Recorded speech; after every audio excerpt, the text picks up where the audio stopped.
ಈ ಬಾಲಯೇಸುವಿನ ಮಂದಿರದಲ್ಲಿ ಇಂದು ಇವತ್ತು ನನ್ನನ್ನು ಇಲ್ಲಿ ನಾನು ಇಲ್ಲಿಗೆ ಬರಲಿಕ್ಕೆ ಕಾರಣ ಆದರೂ ಕೂಡ ನಮ್ಮ ಮಂಜುನಾಥ್ ವರಪ್ರಸಾದ್ ಅವರು ಮತ್ತು ನಮ್ಮ ಮುಖ್ಯ ಶಿಕ್ಷಕರು ಒಂದು ದಿನ ಒತ್ತಾಯ ಮಾಡಿ ನನ್ನನ್ನು ಈ ಬಾಲಯೇಸು ಮಂದಿರಕ್ಕೆ ಭೇಟಿ ಕೊಡಿ ಅಂತ ಒಂದ್ಸರಿ ಹೇಳಿದರು. ಆ ಸಂದರ್ಭದಲ್ಲಿ ನಾನು ಆಗಲೇ ಬಹುಶಃ ಒಂದು 3 ತಿಂಗಳು ಕಳೆದು ಅಂತ ಅನ್ಸುತ್ತೆ, 3 ತಿಂಗಳ ಹಿಂದೆ ಇಲ್ಲಿಗೆ ಬಂದಿದ್ದೆ. ಆ ದಿನದ ಪರಿಸ್ಥಿತಿ ನೋಡಿದೆ. ಆ ದಿನ ಹಿಂದೆ ಫಾದರ್ಗಳಲ್ಲಿ ಮಾತಾಡ್ತಾ ನನ್ನ ಕೈಯಾದ ಸಹಾಯವನ್ನು ನಾನು ಮಾಡಿಕೊಡ್ತೀನಿ, ಬಟ್ ಈ ಮಂದಿರದ ನಿರ್ಮಾಣ ಮತ್ತು ಪುನರ್ ನಿರ್ಮಾಣದ ಕೆಲಸದಲ್ಲಿ ನಾನು ಕೂಡ ಸಹಕಾರಿಯಾಗಿ ಈ ಸೇವೆ ಮಾಡಲಿಕ್ಕೆ ಒಂದು ಅವಕಾಶ ಕೊಡಿ ಅಂತ ಕೇಳಿದ್ದೆ ಅವತ್ತು.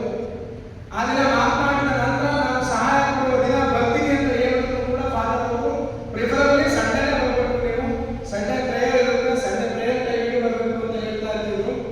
ನಾನು ಬರ್ತೀನಿ ಅಂತ ಹೇಳಿದ ದಿನ ಫಾದರ್ ಮುಂದಿನ ಬೇರೆ ಕಡೆ ಹೊರಗಡೆ ಹೋಗ್ಬೇಕಾದಂತ ಸಂದರ್ಭ ಇತ್ತು. ಅವ್ರ ಕರೆದ ದಿನ ನನಗೆ ಅನಿವಾರ್ಯ ಕಾರಣಗಳು ಬೇರೆ ಕಡೆ ಇರ್ತಾ ಇದೆ ನಾನು. ಹಾಗಾಗಿ ಇವತ್ತಿನ ಈ ದಿನ ಸುದಿನ ಅಂತಾನೆ ಭಾವಿಸ್ತೀನಿ.